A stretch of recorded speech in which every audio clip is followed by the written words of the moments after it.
Buongiorno a tutti da Piergiovanni Salimbeni, cari amici appassionati di ottiche. In questo video vi parlerò di un binocolo stabilizzato contraddistinto da un eccellente rapporto prezzo-prestazioni. Si tratta del Kite Optics APC 16x42 che costa 1.200 euro e beneficia di 30 anni di garanzia sulle componenti meccaniche ottiche e di 2 anni su quelle elettroniche. Come sempre sul mio sito binomania.it è presente una recensione molto approfondita, comprensiva anche di un paragrafo riguardante la storia della Kite Optics che potrete leggere utilizzando il link qui in alto. Io invece inizierò a parlarvene tra poco dopo la breve sigla e se ancora non lo avete fatto potete iscrivervi gratuitamente al mio canale per consentirmi di creare sempre nuovi e interessanti contenuti. Noi ci vediamo tra poco.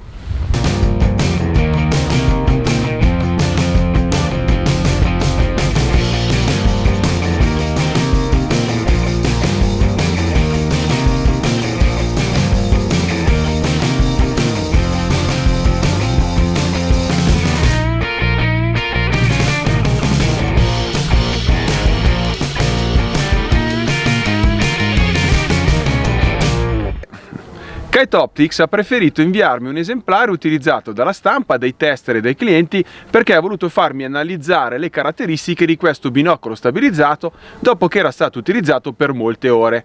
Ho ricevuto quindi, oltre al binocolo, come vedete, una cover in gomma siliconica di colore verde salvia. Il tappo coprioculari è quello per coprire gli obiettivi. Nell'articolo troverete ovviamente la lista completa degli accessori in dotazione. Vi anticipo subito che reputo essenziale la cover. Pesa infatti solo 117 grammi, ha uno spessore medio di 2,5 mm, ma nella zona degli obiettivi è spessa circa 5 mm. Possiede inoltre una trama a buccia di arancia che aumenta il grip di quello originale del binocolo, che tra poco vi mostrerò.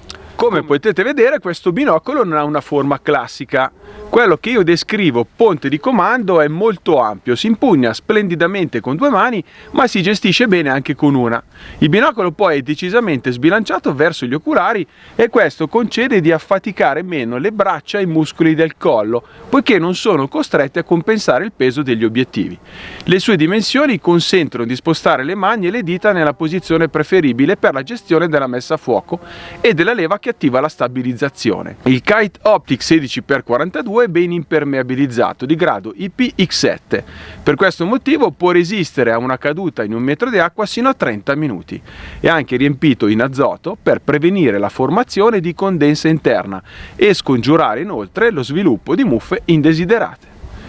La mia bilancia elettronica ha stimato un peso senza batterie di 718 grammi, che diventano circa 900 quando si inseriscono 4 batterie e l'armatura appena citata. Nella parte interiore sono presenti 2 vani impermeabilizzati dove è possibile custodire 2 comuni batterie da 1,5 volt per il funzionamento e le altre 2 di scorta. Vi parlerò comunque di questa soluzione tra poco. Nelle zone laterali invece sono stati ricavati i vani per l'inserimento della tracolla. Nella zona inferiore, nei pressi degli oculari, come potete vedere è visibile la digitura Japan e il numero di serie. Anche se ho utilizzato questo binocolo quasi sempre con l'armatura di silicone aggiuntiva, confermo comunque la buona protezione laterale nella zona degli oculari, che è concessa dall'armatura di serie. Non è stata prevista la filettatura per il collegamento ai treppiedi fotografici. Per i miei test senza stabilizzazione, come vedete, ho usato un treppiede fotografico con supporto Berleback, appositamente inclinato per consentire un perfetto utilizzo con la forma particolare di questo binocolo. Nella parte superiore del ponte di comando sono stati inseriti la leva per l'attivazione della stabilizzazione e la manopola di messa a fuoco. Quest'ultima si estende in lunghezza ed è poco larga, ma dotata di una zigrinatura che aumenta il grip. La distanza minima di messa a fuoco che ho calcolato è inferiore ai 4 metri dichiarati. Con il mio accomodamento visivo infatti sono stato in grado di mettere a fuoco a circa 3,70 m. Da questa distanza è necessario girare la manopola in senso antiorario di quasi un giro completo per per raggiungere l'infinito. Per la sua forma e il suo diametro mi sarei aspettato in verità una messa a fuoco più disagevole. Non c'è molta corsa da gestire, ma se si presta un po' di accortezza si raggiunge quasi sempre un punto di fuoco univoco. Sull'oculare destro invece è presente una classica ghiera zigrinata priva di blocco di sicurezza per la compensazione diotrica pari a più o meno 3. Si deve utilizzare un po' di forza per ruotarla e questo però scongiura gli spostamenti accidentali. Adesso veniamo alla parte più interessante. Il binocolo è ottimizzato con un sistema di stabilizzazione giroscopica di grado militare che compensa 2 gradi.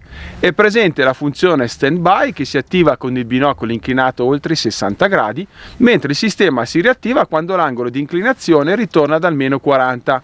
Funziona perfettamente e non dà alcun problema osservando il cielo e rapaci. Si spegne soltanto in limitate osservazioni terrestri. Ad esempio, quando una volta ho tentato di osservare un branco di cervi nel prato sottostante, ma che era visibile unicamente dal bordo di una scarpata veramente molto ripida.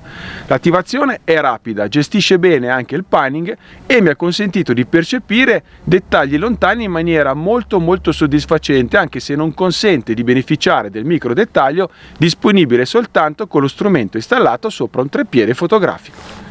La stabilizzazione è alimentata da semplici batterie che garantiscono una durata media di 60 ore. Il vano sinistro funge da sistema di scompartimento di scorta, mentre sul vano destro, come vedete, sono presenti le batterie da 1,5 volt per il funzionamento della stabilizzazione. Comprenderete quindi che l'autonomia è quasi illimitata, 120 ore medie sono tantissime. I coperchi sono impermeabilizzati e dotati di una robusta filettatura. Consiglio soltanto di prestare un po' di attenzione durante l'inserimento delle batterie per evitare che cadano sugli obiettivi, graffiandoli o rovinandoli irreparabilmente. Oltre al sistema di stand-by è stata prevista anche la funzione autospegnimento che si attiva dopo 90 minuti di utilizzo protratto. Per ciò che concerne l'ottica, gli obiettivi non sono composti da vetro a bassa dispersione, ma li potrei definire acromatici ad alto contrasto. Le immagini fornite infatti sono molto soddisfacenti, soprattutto se analizzo il prezzo di acquisto, il rapporto focale molto aperto e gli ingrandimenti decisamente spinti. Anche la nitidezza è pregevole, anche se ovviamente non raggiunge quella dei migliori binocoli classici da 15x presenti sul mercato, ma che oltretutto costano anche decisamente di più. Giudico inoltre la tonalità dei colori abbastanza neutra. Gli oculari sono definibili come grandangolari, offrono infatti un ottimo campo di vista che è pari a 68 metri a 1000 metri, ossia circa 4 gradi di campo, 3,9 per la precisione, che sarebbero 62,4 gradi di campo apparente con la formula classica. L'immersione nella scena che vi aspetterete quindi è decisamente elevata e piacevole. Il diametro degli oculari concede un ottimo comfort anche alla mia distanza interpupillare che è di soli 66 mm. I paraluce inoltre sono ruotabili, ma il movimento è fluido e non è possibile toglierli completamente. Tuttavia non ho riscontrato alcun problema a pulire ad esempio le lenti di campo degli oculari. Riguardo l'estrazione pupillare invito i portatori di occhiali a verificare se siano in grado di inquadrare totalmente il campo di vista. Ricordo comunque che è disponibile anche nel formato 12x42. I prismi Smith-Pesham, osservati a una certa distanza, mostrano un lieve cut-off laterale, quindi un po' di vignettatura, che dipende dalla forma degli obiettivi frontali. Di contro, appoggiando gli occhi all'oculare, si percepiscono come perfettamente circolari. Il trattamento delle ottiche inoltre è un multistrato antiriflesso di ottima qualità. Non vi annoierò troppo riguardo le aberrazioni cromatiche geometriche e vi anticipo che l'aberrazione cromatica è generalmente ben contenuta, considerato rapporto focale e ingrandimento. Si nota soltanto nelle scene ad alto contrasto, come ad esempio questo sfondo innevato. Il campo è ottimo, anche i bordi, c'è poca distorsione angolare e la comma e l'astigmatismo mostrano stelle non puntiformi solo dopo il 65-70% dal centro del campo. Nell'articolo su binomania.it troverete come sempre una descrizione approfondita e delle varie tabelle. Una prestazione però ve la vorrei anticipare. Usando le US Safe Chart a 35 metri ho compiuto anche 3 tipi di test, uno a mano libera con e senza stabilizzazione e sul cavalletto senza stabilizzazione. La differenza tra la stabilizzazione accesa e spenta, come vedete da questa immagine, è incredibile. mentre è minima quando si monta sul cavalletto. Anche questa prova quindi ha rilevato, se ancora ce ne fosse bisogno, la qualità di questo sistema di stabilizzazione. Ora vorrei descrivervi le mie impressioni sul campo. Come sapete sono un grande appassionato anche di rapaci e seppur questo non sia il periodo migliore per ammirarli, anche se da questa cima è possibile sempre vedere l'aquile reali che girano sul Monte Lema in Svizzera, devo confessarvi che mi sono divertito moltissimo con questo binocolo. 16 ingrandimenti spesso e volentieri infatti sono sufficienti per mostrare soggetti molto lontani, nidi oppure per distinguere il volo dei rapaci a lunga distanza. Non sostituisce uno spotting scope, ma è valido per le osservazioni a media distanza che non necessitano di ingrandimenti superiori a 20x. Scrivo 20 perché la resa di un binocolo a 16x fornisce dei dettagli simili a quelli visibili in uno spotting scope a un ingrandimento leggermente superiore. La capacità di mettere a fuoco a meno di 4 metri inoltre si è rilevata perfetta anche per molte osservazioni che ho effettuato da capanno. Un altro settore dove il Kite Optics è molto performante risulta l'osservazione del paesaggio, come in questo caso. Osservando dalla cima del Monte Sette Termini, che come vedete dà sul Lago Maggiore verso il Piemonte e la Svizzera, Alpi comprese, ho trascorso delle ore veramente piacevoli, spesso come oggi anche a meno 5 gradi sotto zero. Penso che ogni appassionato di osservazioni terrestri dovrebbe prendere in considerazione un prodotto del genere. La stabilizzazione è molto efficace, tanto da consentirmi di percepire le ore dei campanili situati a chilometri di distanza. Il sistema stand-by inoltre è perfetto per camminare spostandosi di volta in volta senza dover ricordarsi di disattivare il sistema di stabilizzazione. Per ciò che concerne la percezione degli animali lontani, vi posso confermare di aver avvistato un branco di cervi a circa 3 km di distanza, a mano libera senza particolari problemi.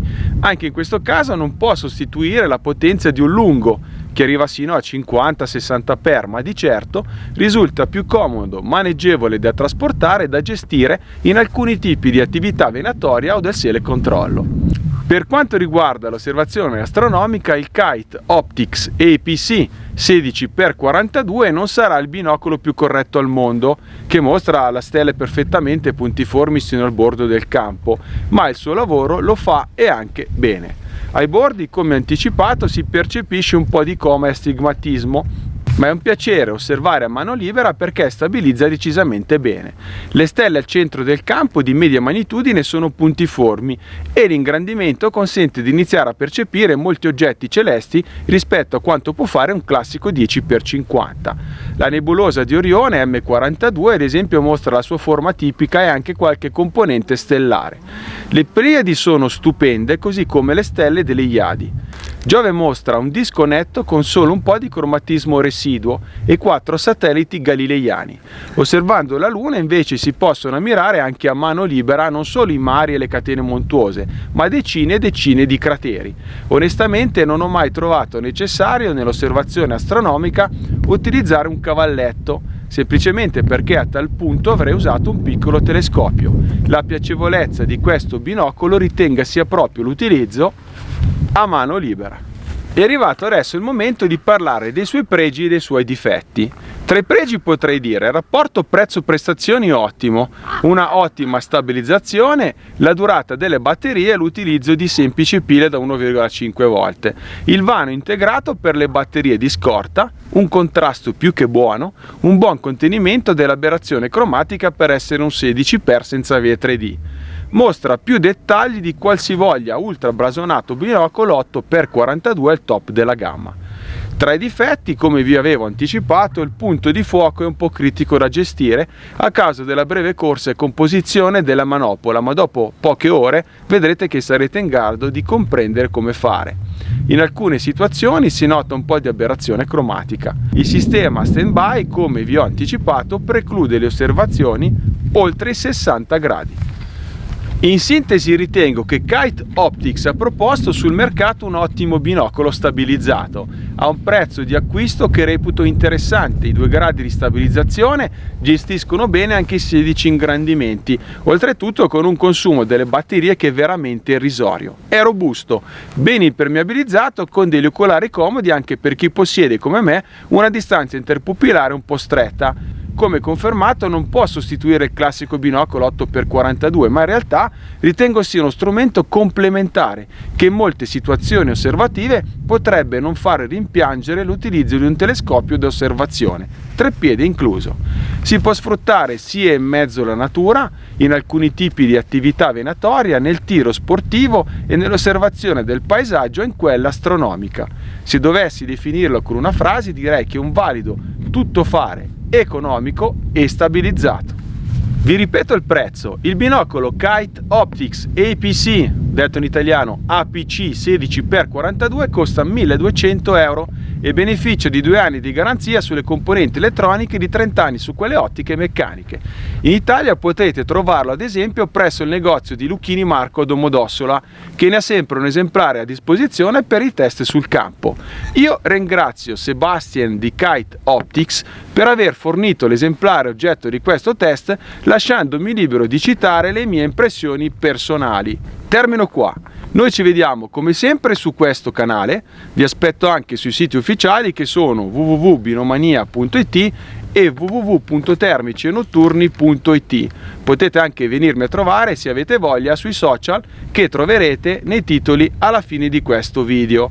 Se ancora non lo avete fatto e per aiutarmi a produrre sempre nuovi contenuti, potreste mettere un bel mi piace in questo video oppure iscrivervi a questo canale utilizzando l'icona qui in alto. Un caro saluto a tutti voi da Pier Giovanni Sanimbeni, qui dal Monte Sette Termini, e buone osservazioni non stabilizzate e stabilizzate. Ciao ragazzi!